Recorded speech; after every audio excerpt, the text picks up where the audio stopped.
Civic Action is brought to you with the support of the Aesthetics Institute of Boston. More information can be found at aestheticinstituteofboston.com.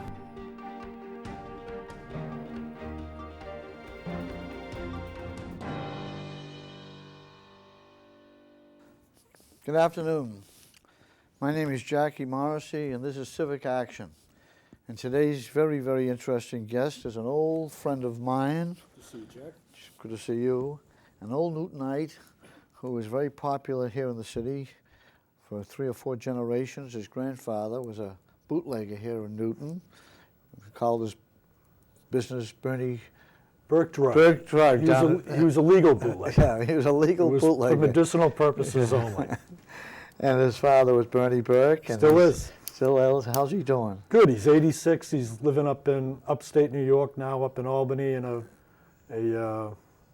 facility. He's doing well. Yeah. He's doing well. If it wasn't for ESPN, I think he'd go out of his mind. But yeah. He watches sports from dawn to dusk. He was BC coach of hockey for years.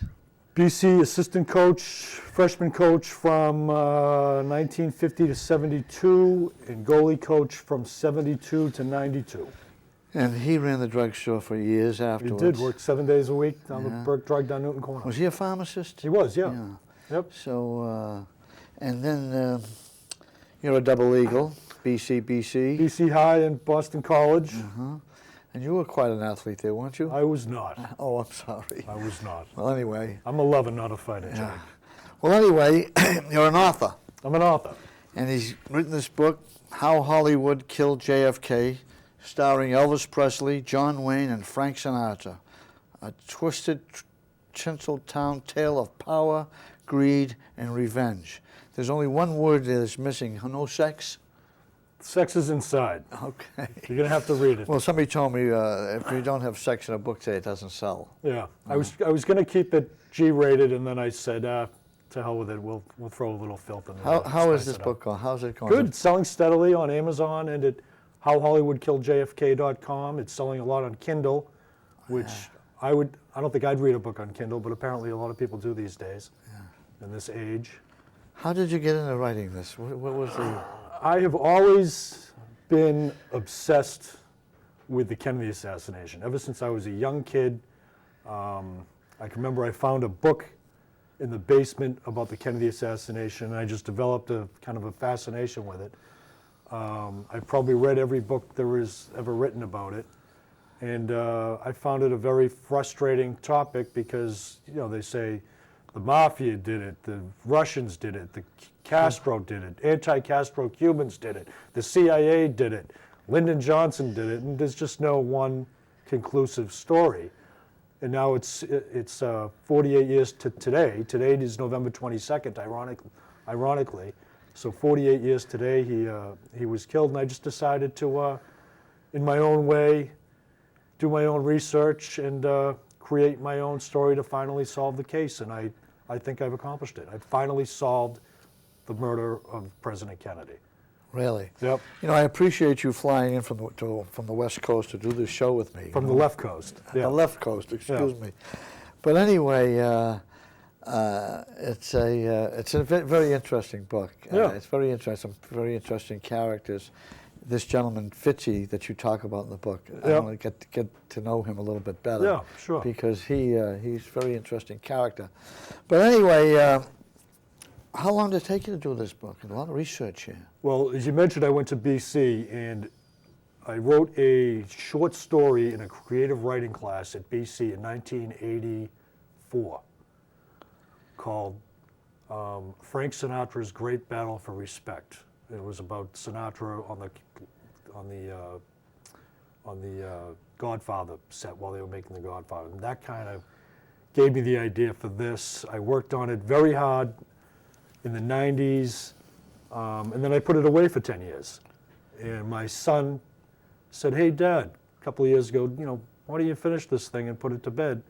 So the last 2.5 years, I was working on it every night till 3 in the morning, and worked with an agent in New York for about a year, and she helped me get it to where it is, and we're done. So I'm finally finished. And it's very cathartic to have it finally be done. Cathartic? Cathartic.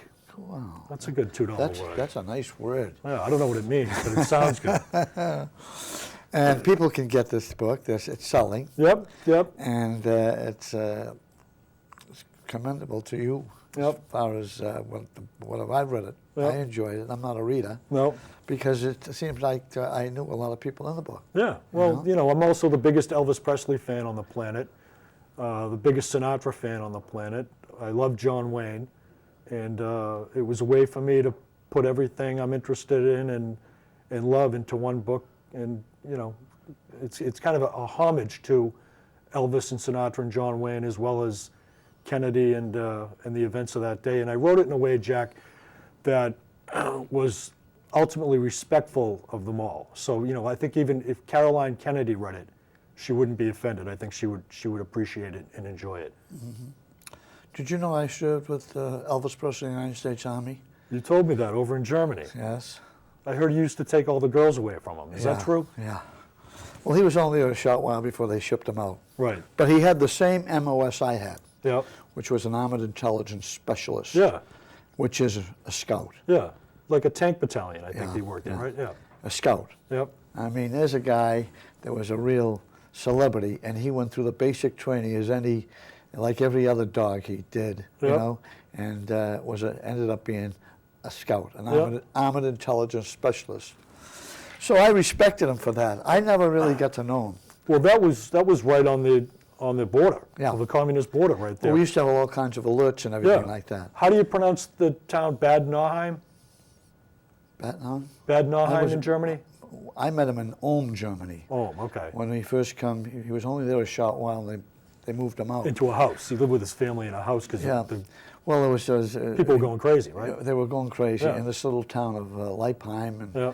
in Ulm, Germany, and they finally moved. They moved him out in the middle of the night. Yeah. Next thing you know, he was gone. Well- And to be honest with you, I didn't know who he was because I was there 2 years before him. Yeah. So when everybody's talking about Elvis Presley, I didn't know who the hell it was. Yeah. And he wasn't on the jukebox No. at the social club. No. Well, that's how the book. Towards the beginning of the book, that's where it begins. And it was such an interesting period in history from 1960 to 63 for all these characters involved. Elvis had just come back from the Army. Yeah. He didn't know if people were going to still like him. He was away for 2 years. He was scared. He didn't know if people were still going to appreciate him. Frank Sinatra was at a crossroads in his career. It was the end of the jazz era, and the Beatles were on their way in a couple of years, so he didn't know, where he was going career-wise. How many Cole Porter songs can he sing? You know what I mean? Yeah. John Wayne was an older man now. All his peers were gone. Gary Cooper was dead. All those guys were gone, and he wanted to direct, and he had just made directed the Alamo, and it was a flop. So he didn't really know where his career was going to go at that point. And JFK had just become the youngest president ever elected from being a senator. So, he was